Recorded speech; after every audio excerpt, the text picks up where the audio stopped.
Welcome back to CannaWeek, brought to you by New Frontier Data, where we deliver the week's top headlines in cannabis and hear experts weigh in on the impacts these stories are having on the industry. I'm your host, Heather Wickline. Before we get started, if you are loving this podcast, please be sure to like, subscribe, and leave us a 5-star review. All right, today we're going to be taking a deeper dive into the CAOA. So we are thrilled to have our expert on. He is the Director of Policy at the Liaison Group joining us today. Please welcome Mr. David Mangone. Hi, Heather. Thank you so much for having me on. As you said, I'm David Mangone, Director of Policy at the Liaison Group. On Capitol Hill, we are a federal cannabis lobbying firm representing trade associations like the National Cannabis Roundtable, as well as the California Cannabis Industry Association and some other private clients. So have been steeped in cannabis policy for about the last 6 years now, first at Americans for Safe Access and now at the Liaison Group working on the industry side. So happy to be here. We're happy to have you. And as always, I am happy to welcome back Chief Knowledge Officer at New Frontier Data, Mr. John Kagia. Welcome back. Well, thanks very much, Heather. Delighted to be back. Thank you. So, David, I know you just mentioned that you've been in the industry for about 6 years. What were you doing before that? What made you come into cannabis? Sure. So before that, I was working on Capitol Hill for a senior Democratic member of the House Ways and Means Committee. He had retired with the change of the administration when President Trump came into office. So was looking for new career opportunities, saw something in cannabis, seemed really interesting just based on the portfolio I had covered on the Hill, had covered some veterans issues, particularly with Korean War, which is a little bit older of the demographic than you typically see entering into the cannabis space, but it also had covered a lot of criminal justice issues as well. So saw an opportunity in cannabis, thought it was a really unique intersection of the issues I've been working on, and decided to give it a go. And 6 years later, which is a million years in the cannabis industry, here I am. Well, that makes John, what, 1,000,001? Because you've been in it for 8. It's crazy. I was actually, David, I remember when you joined the Liaison Group and Safaria introduced you, the first time she introduced you as a new addition. And I can't believe that was 6 years ago. It both feels like it was yesterday and a lifetime ago. That's right. We'll take out the pandemic as a time loop, and so maybe it's a little bit shorter. Yeah. But certainly the industry on the state level has evolved, incredibly rapidly over that time period. But I think we've seen a lot of productive movements on the federal level as well. Part of which I think we'll talk about today with the CAOA. Absolutely. All right, let's dive right in. Marijuana Moment reported Senate bill to federally legalize marijuana and promote social equity finally filed by Schumer, Booker, and Wyden. So the long-awaited Cannabis Administration and Opportunity Act has finally been filed in the Senate. So some key changes since the initial introduction include increasing the allowable THC limit in hemp, the inclusion of a mandate to establish national impairment standards, and revised tax policies, which could benefit smaller businesses. So, David, how does this bill compare to the original draft? And do you think the changes that have been made are going to make it more appealing piece of legislation for the industry? Yeah, and before I get into the specific changes, I want to focus on a keyword of the headline you just read from Marijuana Moment, and that is finally. This bill has been a very long time coming. The first conversation that the sponsors had about this bill was in February of 2021. They had a listening session with some stakeholders, some industry advocates, some criminal justice advocates, and they really sort of outlaid their plan for a larger comprehensive cannabis bill. We saw the discussion draft follow in June of that year. And then here we are, over a year later with the final bill introduced. And there are a lot of substantive changes that occurred over that last year between this discussion draft and this draft.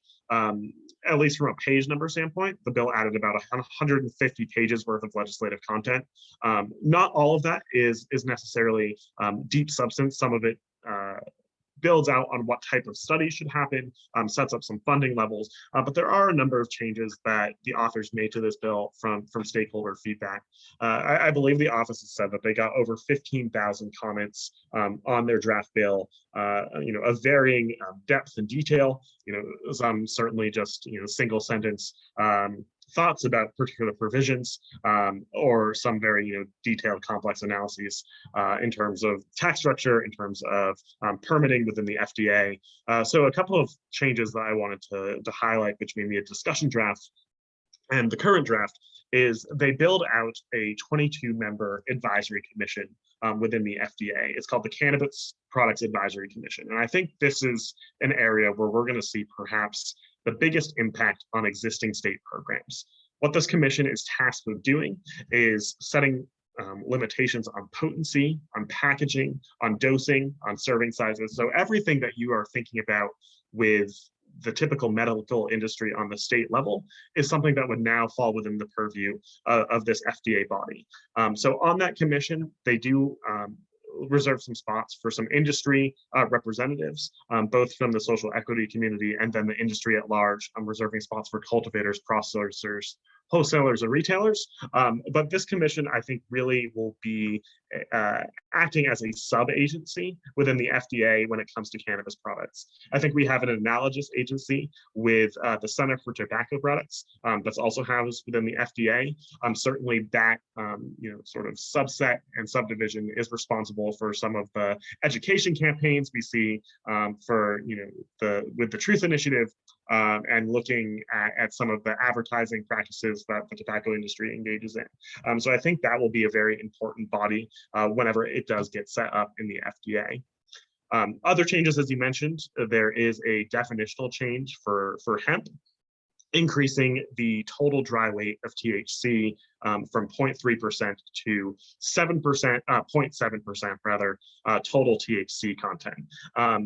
This is as a result of what we've seen since the Farm Bill in 2018, with a real proliferation of synthetic cannabinoids and hemp-derived intoxicating cannabinoids, Delta 8, Delta 10, the list goes on as we discover new ones each day. But there has been a growing concern both from the hemp industry and the cannabis industry that there are operators that are out there sort of subverting the intent of the original Farm Bill by producing intoxicating products intended for human consumption without necessarily having the same regulatory safeguards as you see for state legal cannabis.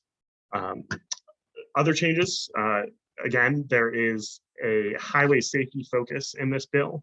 They certainly outlined it in the discussion draft, but you see three really new areas where there is a lot more legislative language than what we saw last summer. The first is creating funding levels for cannabis impaired driving research. The second is directing the Department of Transportation to develop an education program, basically don't drive while high program. We've seen this, similarly with alcohol in terms of education campaigns that they've come up. And I think the last most notable for highway safety is the Department of Transportation is required to develop a national impairment standard under this bill within 3 years upon passage. Of course, where we sit right now is, I think, the ongoing concern with developing a national impairment standard is the lack of research available and the lack of methodology to develop something similar to the 0.08 standard we use with alcohol. There is provisions in the new draft of the new bill that allow for sort of an exception to this 3-year time window. It basically says that if the Secretary of the Department of Transportation can't gather sufficient research or there isn't sufficient research, they have a 2-year check-in period after that, every 2 years, to tell Congress why they have not yet developed a standard, or at least what the state of research is. Pause there just for a second, but I think when we look at the criminal justice provisions of this bill, which I think is the real focus that Senator Booker and Senator Schumer originally introduced this bill, they are largely the same from what we saw in the original discussion draft. I think one exception is when they are looking in terms of facilitating social equity applicants entering into the space. The revised bill does create a lending program within the SBA. It is a 10-year pilot program, which would allow the Small Business Administration to make direct loans to cannabis businesses and to their intermediaries. That part is new, and it does focus more on the access to capital issues that we did not see in the first bill. But as far as the expungement language and the justice reform language, that is all very much the same. There are some small technical fixes, but it's very much still the spirit of the bill.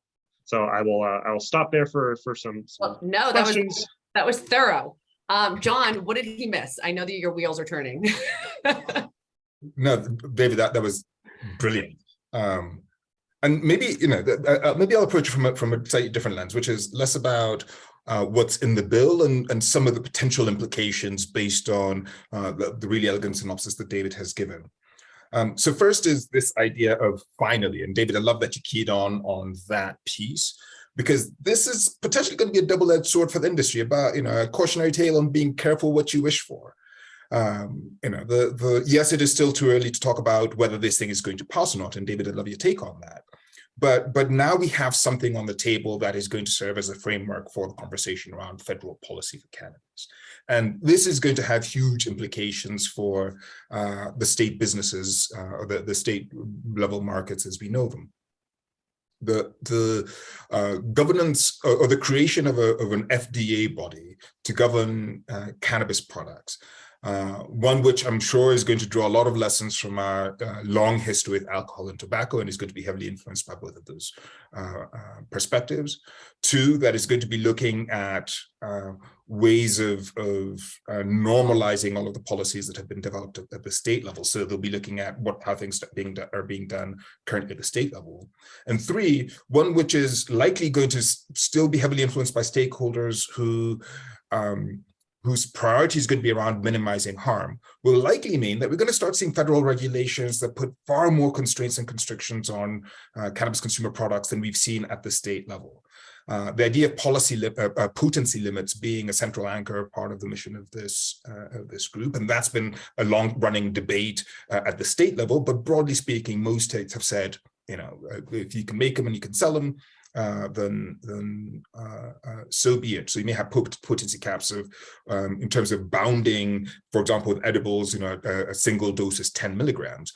But the idea of things like, potentially caps on how potent concentrates might be, how potent flower can be, could obviously potentially be immensely disruptive to state level markets. Things like labeling, every time we've seen a state level market change its regulations around product labeling, operators have had to shell out a ton of money to retool their manufacturing process, retool their packaging processes to be in compliance with the new state regulations.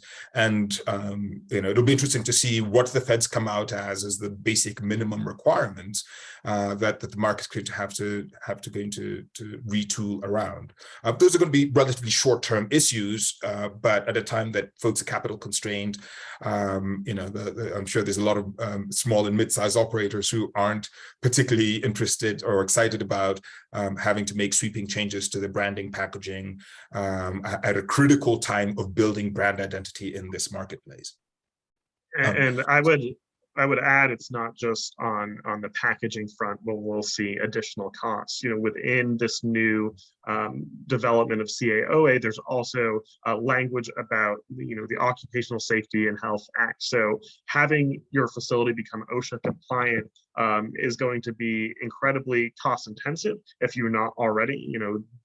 OSHA is not going to let businesses slide with faulty fire extinguishers, any workplace safety issues that come up in the traditional sense that they inspect. If they are now also going to be in the purview of looking at cannabis businesses, certainly many states have put forth labor safety standards and worker safety standards within their regulations, but complying with OSHA is another level of expense for a lot of these businesses. And as John mentioned, it may be a little bit of careful what you wish for when you're going to be so closely watched and closely regulated by the federal government, may find that the workflow that you have been operating in as a state licensed and authorized business may abruptly change. And then maybe, and I love that point. And maybe one just kind of final quick thought, because there's so much here to unpack, but it's around the social justice piece. So the federal government is clearly going to take a proactive approach if this bill were to become law, in records expungement or in prison release and records expungement for nonviolent offenders. There's going to be quite a lot of work done around that for federal level offenders. However, there's not going to be a great deal of power that the feds are going to have on requiring states to do the same thing. So this is one of the areas where I think there's a possibility we'll end up seeing a left-right divide, where more liberal jurisdictions might move a little more quickly in both their legalization initiatives as well as their prohibition restructuring to address prisoner release records expungement. But we've already begun to see some frothing and some disquiet from more conservative lawmakers that, you know, these people broke the law while it was still the law, and that shouldn't be something that gets erased. And so, you know, even as the federal government may have some impact by addressing this at the federal level, it's going to be interesting to see how effective the feds are in trying to persuade reluctant states to adopt similar policies at the state level, which is where the bulk of these offenses are taking place.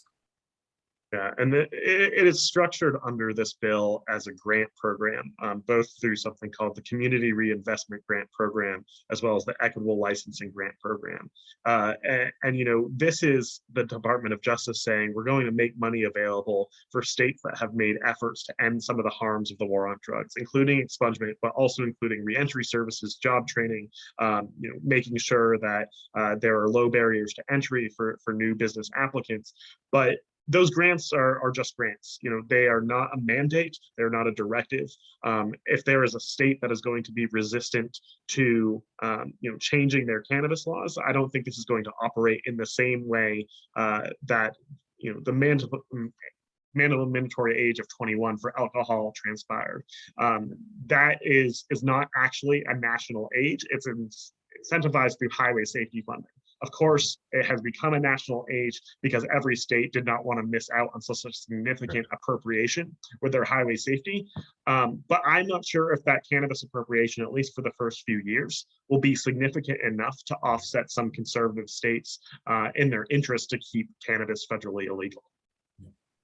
And I think that's precisely the point. There's just not going to be enough capital in the pool, I think, to offset what continues to be pretty deeply rooted resistance in some of these jurisdictions. Yeah.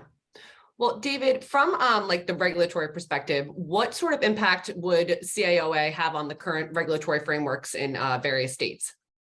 So one, I think, very welcome change from the original draft to the final bill is there is going to be a transition period as this FDA body gets built up and gets its members set, and they start making rules through the rulemaking process. The transition period is going to allow existing state programs, particularly when it comes to edibles, to maintain the way they are right now. There's not going to be an abrupt halt on the passage of the CAOA. And I think this transition period is critical to make sure that the products that are currently on the marketplace aren't completely wiped out by a heavy-handed regulation from the FDA.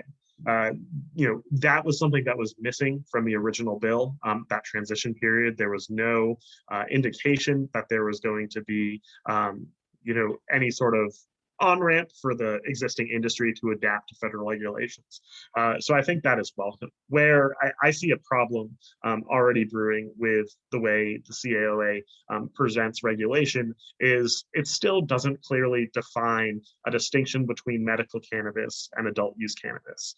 As far as the federal government is concerned right now, all cannabis is illegal. What we've seen on the state level, though, is a difference of opinion and program in terms of what conditions qualify under medical programs, if it is a medical only program, and then within states, the different paradigms of adult use and medical use. This is something that this bill doesn't really, I think, effectively contemplate, that there are these two tracks of cannabis regulation in states around the country. Even in, I think, the most robust adult use markets like California, there's still a number of medical regulations, medical tax exemptions, benefits to being a medical producer only that don't exist when you are serving both the adult use and the medical industry. So the lack, I think, of intention with the differentiation between adult use and medical cannabis in the CAOA, I think is going to be a regulatory headache. Certainly they direct the FDA, the TTB, and a number of other agencies to develop regulations consistent with the CAOA. I think that is going to be an area where these regulations really show if a federal oversight of both medical and adult use cannabis is workable by the federal government. John, anything to add to that? Man, David is crushing it. I'm literally just slipstreaming in behind him. And actually, maybe a question for you, David. One thing that still feels a little bit unresolved to me is this idea of interstate commerce, which is obviously something that there's a lot of interest in the excess producer states. How do you think that plays out under a CAOA framework? Is it, do you think that we are on the cusp of, assuming this goes through, on the cusp of finally being able to transport cannabis across consensual markets? So I think we get probably 80% of the way there with CAOA. There's nothing in CAOA that says there's going to be a ban on interstate commerce or that it's going to be delayed. But you still have to get the states to cooperate. Certainly producer states, California, Oregon, Washington will be very eager to enter into compacts where they can export cannabis.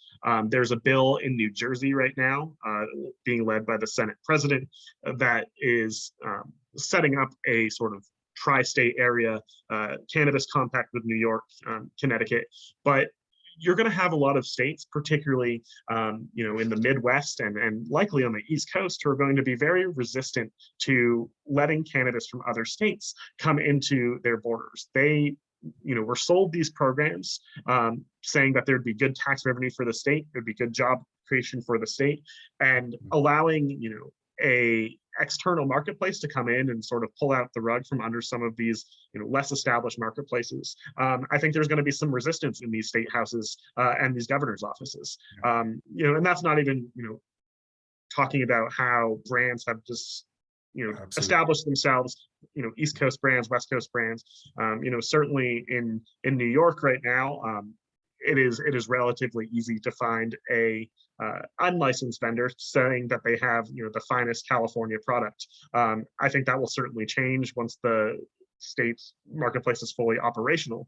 But there's also a provision within New York's legislation that says that they're going to provide a preference to New York producers, New York retailers, and New York residents within the program. So I don't think this is an area that the CAOA fully contemplates the extent of. I think it permits it on its face, but I think there's a lot of other issues at the state level that need to be resolved before we see an open marketplace across state lines for cannabis products. Yeah, totally agree with that. And I think there's a lot more excitement about the people who want to get it out of their state than the people who want to get it in. Yeah, I mean, John, we had Graham from Glass House on our podcast recently, and when you asked him, I mean, he's crushing it in California. You asked him, are you going to expand into other markets? And he was like, no, once it federally legalizes, the best cannabis in the country can get shipped everywhere. So it seems like that's on his mind, like you said, trying to get it out. Well, so David, generally speaking, do you think cannabis can be regulated like alcohol or tobacco? So I know you mentioned it earlier. Yeah, I think there's some lessons learned that we can take from both industries. And the CAOA bill, I think, borrows on a lot of the anti-competitiveness language. The tied house language that we see in 3-tier alcohol distribution appears in the CAOA bill in terms of limiting or rather the prevention of limiting shelf space for any particular retailer. So that is a direct parallel that you see in the CAOA. Certainly how the tax structure is set up in CAOA borrows a lot from alcohol and tobacco as well. are giving the Treasury Department sort of full discretion to enforce over tax permitting and tax stamping, and it's a concept that we see very much when you look at whether it's grain alcohol by the barrel or individual bottles. It's something that TTB has significant oversight for. I think where we meet a problem with pulling from regulations from alcohol and tobacco is the problem I addressed a few minutes earlier, is the medical versus adult use dichotomy. There is really no medical use for cigarettes or tobacco, and certainly in the modern pharmacy lexicon, there's no use for alcohol that's commercially available as well. Certainly there's rubbing alcohol and pure alcohol that's used for some disinfectants, but there's not really the same sort of crossover that you have with the cannabis market, where in many places it's being marketed as a therapeutic, and then in many other places being marketed as a recreational substance. So I think while there are areas when it comes to tax structures, when it comes to packaging and labeling, in terms of the labels appeal to children or lack thereof, there are parallels. But when you get into the issue of what does this product actually do for the user, that's where I think we don't have a great existing model, either with alcohol or tobacco products. John, what are your thoughts on that? So foundationally, there's, I think, some reasons why we would be a little bit concerned about trying to copy and paste regulations either from tobacco or from alcohol. So currently, and I don't think I'm out of turn in saying this, tobacco is really the only consumer product which is inherently designed to kill its consumers. Like, it's the only regulated product that we still have in a society that the science has converged around the idea that there's no health benefits to its use, and its use is almost guaranteed to kill you, which I think stands in sharp contrast to cannabis, where the science has been profoundly affirmative to its health and potential wellness benefits. Two, on the alcohol side, the science may have been kind of, at least the colloquial science for a long time has been, the Mediterraneans consume a glass of wine, and that's why they're so healthy for very long, for millennia. That's the story we've been hearing. But I was really struck by a paper that was put out by the Lancet, I guess it was in 2019, which was a global assessment of the health impact of cannabis on our global society. And there's a line at the conclusion of that report that read, the only safe amount of alcohol to consume is none, because in essence, there are no redeeming qualities to the use of alcohol. And indeed, there's been there's a follow-up study that was released actually a few months ago that suggested, if we had the ability to do it, the healthcare community, the medical community, the epidemiologists were suggesting that ideally you would make alcohol inaccessible to 20 to 40-year-old men, because that was the group that was at highest risk of abuse and highest risk of getting into trouble from their alcohol use. Both of these substances, both of these drugs, alcohol and tobacco, have had profound negative effects on our society, but we've accepted that regulation has been more effective than prohibition. And we've accepted socially some of the social costs that come with their regulation because they're so deeply interwoven into our social society. Cannabis, I think, unfortunately, because the stigma has so far preceded the science, has meant that we are in an environment where there's a lot of decisions around cannabis that are being informed by anecdote and reflex and old wives' tales, pardon the expression, than by real hard science.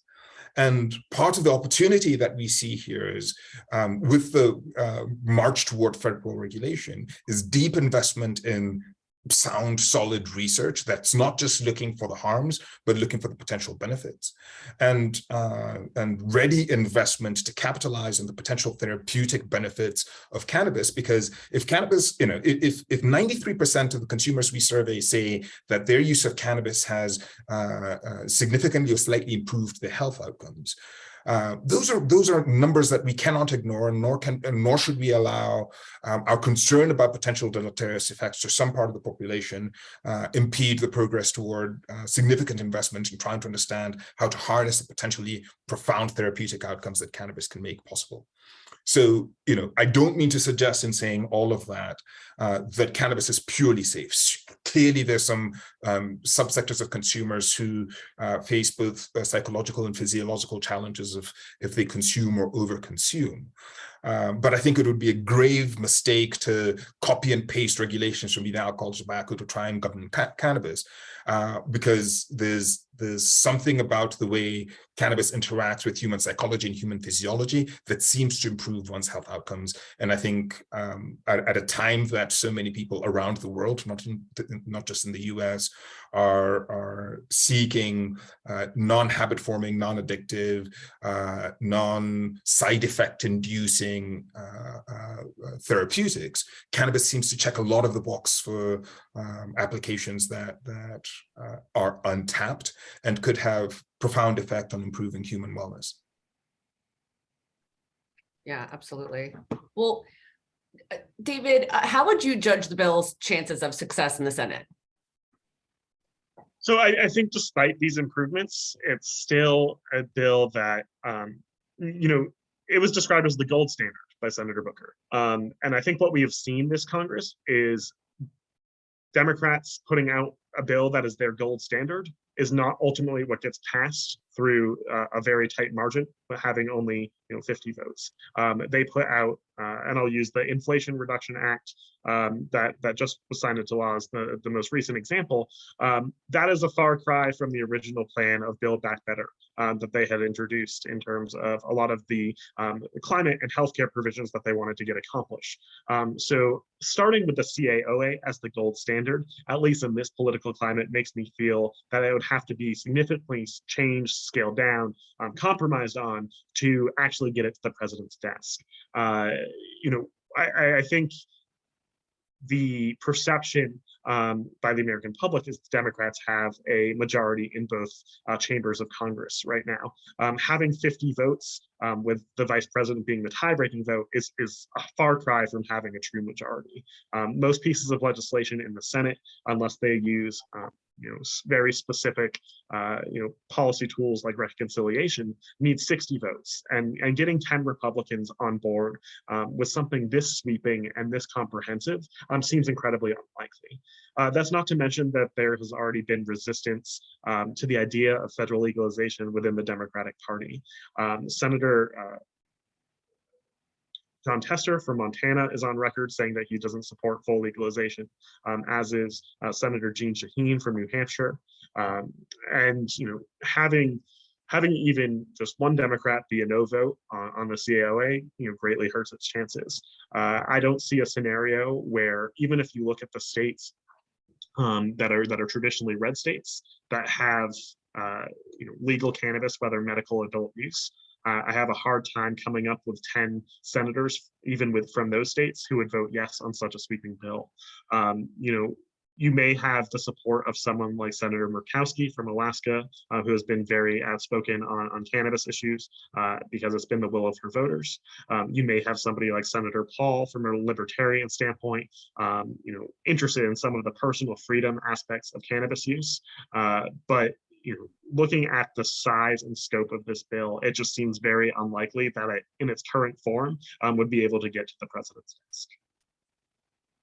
Yeah. So I'm curious, Dave, maybe just two quick kind of sub questions under that. One, it sounds like Democrats in particular have been really animated by first the Supreme Court decision around Roe v. Wade, and then some of the wins that the Democratic caucus has had since.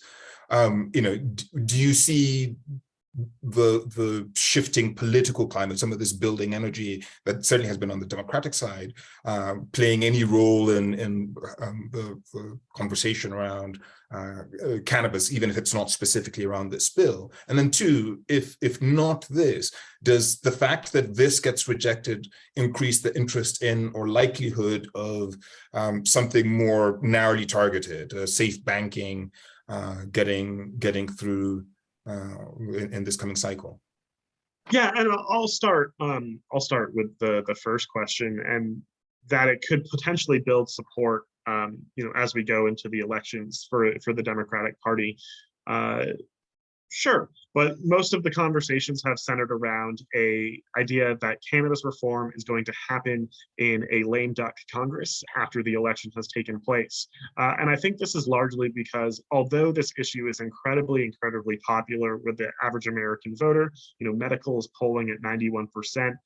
In the latest Gallup poll, adult use is nearing that 70% threshold mark. But it is not an issue that has really gotten the attention of a lot of lawmakers on Capitol Hill. Certainly having the majority leader of the Senate lead and introduce a cannabis bill, I think is an ideological shift to where we previously have been in other Congresses. But really it is a small group of members on Capitol Hill who really champion cannabis causes day in and day out, and has really made it one of the top issues for their voters in their district.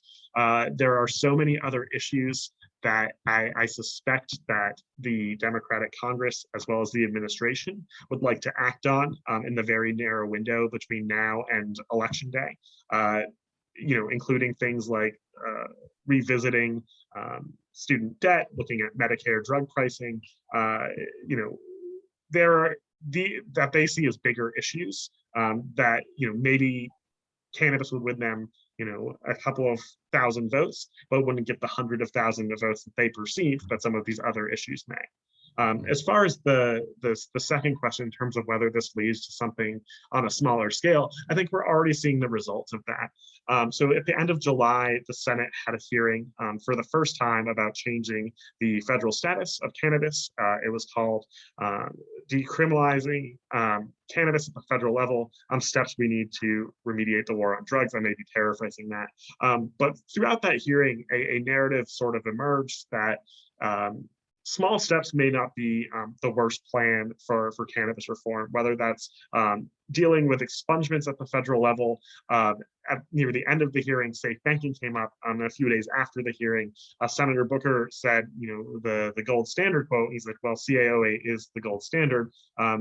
Perhaps we should be looking to, and he used the phrase safe banking plus, the plus for him being elements of criminal justice reform, maybe some veterans access issues, maybe provisions that deal with the SBA. But even having the chief bill sponsor acknowledge that maybe his bill is aspirational, and that he is looking for something that is more realistic to move forward, I think that makes it more likely for the end of the year.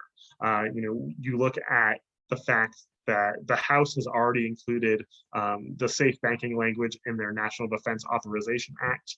The Senate's expected to take up their version of the bill in the fall. You look at the fact that both chambers have passed a very comparable cannabis research bill, with just a few phrases being different that will need to be conferenced before the end of next Congress.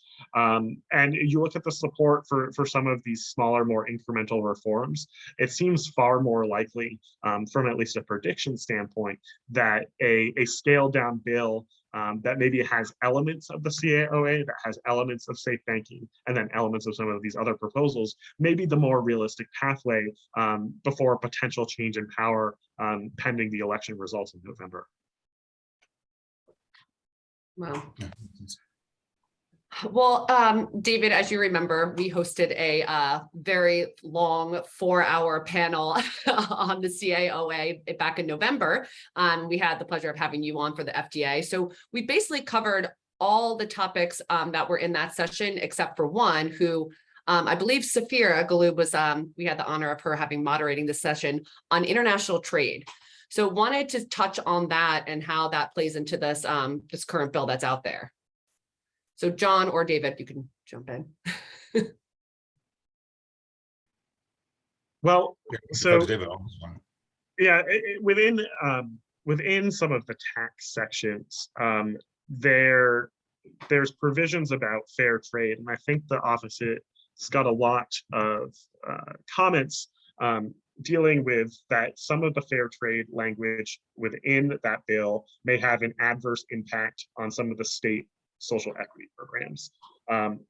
We didn't really see a change in language in the new bill, but the office did publicly acknowledge that they received some of these comments, and they said that these rules are fairly similar to what happens in terms of the regulation of malt beverages and wholesalers, and that to the extent that there would be any sort of fair trade practice violation or limitation, it would only apply if that limitation existed under state law. So they're giving a little bit of deference to the states on this. That doesn't necessarily answer your question on international, but I think as we look to Germany getting ready to potentially legalize adult use in the European Union, I suspect that many other member states of the EU are going to follow Germany's lead if they are successful. I think many folks in Europe are looking at Germany as sort of the well-educated Colorado or California of the United States, having the lessons learned from both the states, but also some other international marketplaces. I don't see that there is going to be a lot of interest to import Canadian product, except for perhaps by the Canadian companies themselves. I think just from a marketing standpoint, you're going to see far more allusions to the state of California and the Emerald Triangle than you would for any Canadian cannabis. But once we have, I think, serious competitors in the EU and then Central America and South America continues to develop cannabis programs within their states, I think the international trade conversation becomes far different.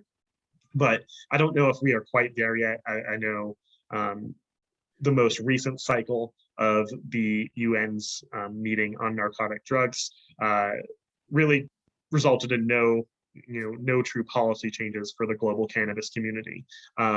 There have been, I think, a lot of efforts with that body to change at least the international scheduling status or to get update to some of the ways member states interface with the treaties when it comes to cannabis.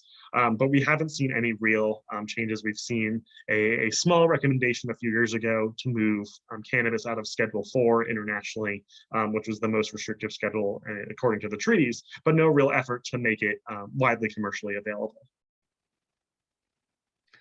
All right, John, you're on the spot. What are your thoughts on this? Yeah, I mean, I think the international question faces the same challenges the domestic import-export or domestic trade one faces, which is, are the very deeply invested operators like in the East Coast markets or in California going to be wanting to import Mexican or Colombian or Zimbabwean or Malawian cannabis?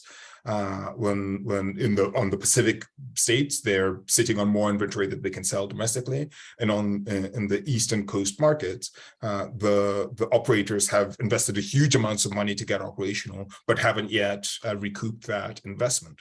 So I think the play, if it's permitted under federal law, will be to export American product into international markets.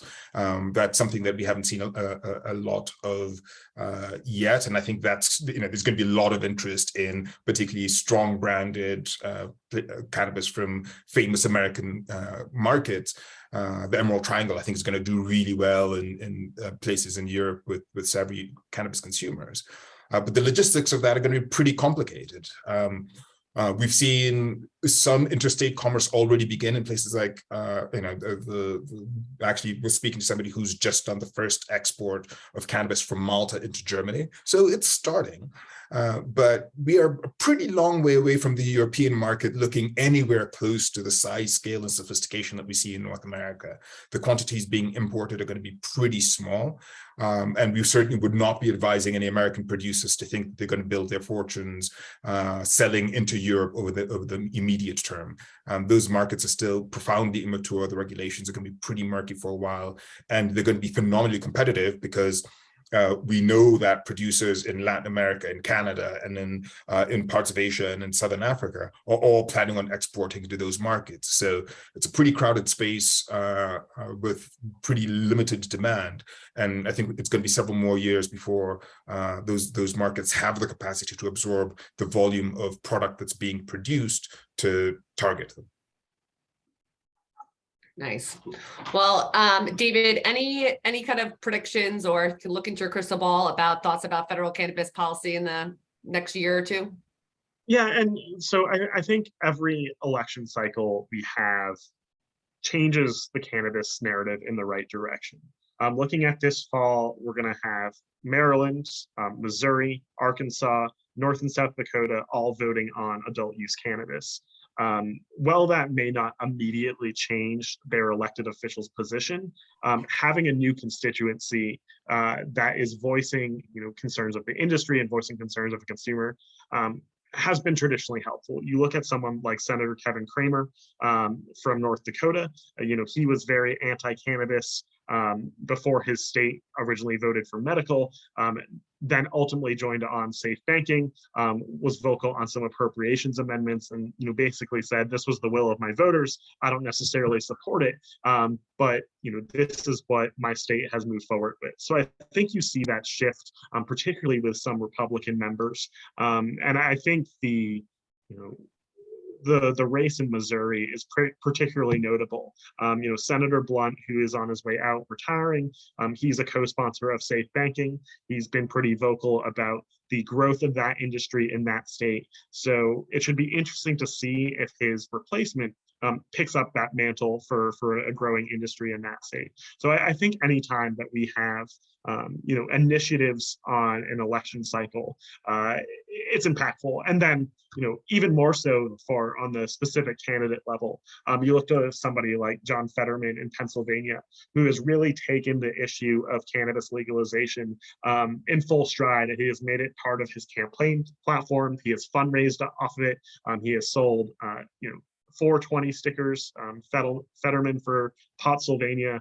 It is done very well for him in that state, at least looking at the most recent polling numbers. So it is becoming an issue that candidates aren't afraid to embrace. I think for a long time, you looked at electoral politics and members were very reluctant to embrace something like cannabis on the campaign trail because they were worried of the critiques they would get from their opponents. I think that is dissipating a considerable bit. You are seeing less of the traditional reefer madness arguments, and instead you're seeing arguments about potency and access by children instead of just outright cannabis is bad. So even that evolution where you have opponents thinking about very specific policy areas instead of completely ignoring the issue altogether, good evolution. As far as predictions, I think something does get done this year. There is momentum from the CAOA. There's momentum behind safe banking. As I mentioned, both chambers have passed nearly identical research bills. And then a final note, in January, on January 1, the current directive for the Veterans Administration that says that they can talk about cannabis with their patients, but not necessarily fill out the recommendation papers. That's going to be expiring at the end of next year. And, so that tees up sort of a conversation that at the very least that directive needs to be revisited. It may be issued exactly the same as it currently is right now. But that, and then you look at the 2023 Farm Bill, hemp is certainly going to come up in conversations in early next year and early spring in terms of what we should be doing in terms of bolstering the hemp industry. So those are all very clearly identifiable metrics where we're going to have some sort of legislative vehicle that touches on cannabis or hemp. And it's just a question of what Congress wants to do with this. Well, all good things. John, what do you think? There's only one point I want to kind of pick up on what David has just said, which I think is, I actually pulled up the map to make sure I was looking at this correctly. So the polling for Maryland looks pretty good. I think there's been very, very strong support for cannabis in Maryland, particularly the closer you get to Washington, D.C. And so that's going to completely change the landscape for regulated cannabis, given that you'll have D.C. and Maryland and Virginia surrounding D.C. as two legal jurisdictions. Two, if Fetterman were to win, and it looks like he's a couple of points ahead of Dr. Oz in their race for governorship, And if he pushes legalization in Pennsylvania through the legislature rather than trying to do this, I don't actually think they've got the ability to do this as a ballot initiative, then it would mean, potentially within the next 18 months, you might be able to drive from northern Maine to southern Virginia without passing through a state where cannabis is not legal. You're driving through the most densely populated part of the American landscape. And I think the implications of that, the idea that you can drive for a full day through places where, less than a year prior, they'd have thrown the book at you for having cannabis on you, is both illustrative of how quickly this is changing, and two, the inevitability of this being a question of when, not if.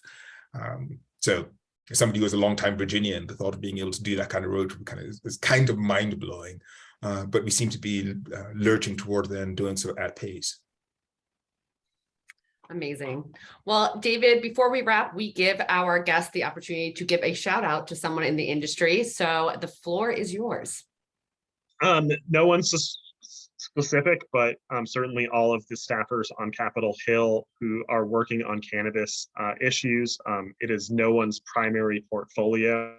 Know that they all handle a lot, criminal justice, infrastructure, inflation, whole lot of issues. And so for the staff that is willing to give time on this issue, and to the drafters of the CAOA, hats off to you. We appreciate the work that you do, and we love to work with you on cannabis policy.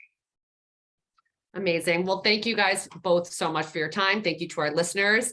And again, please be sure to like, subscribe, hit the notification bell, and share this episode. I am your host, Heather Wickline, and we will see you next time.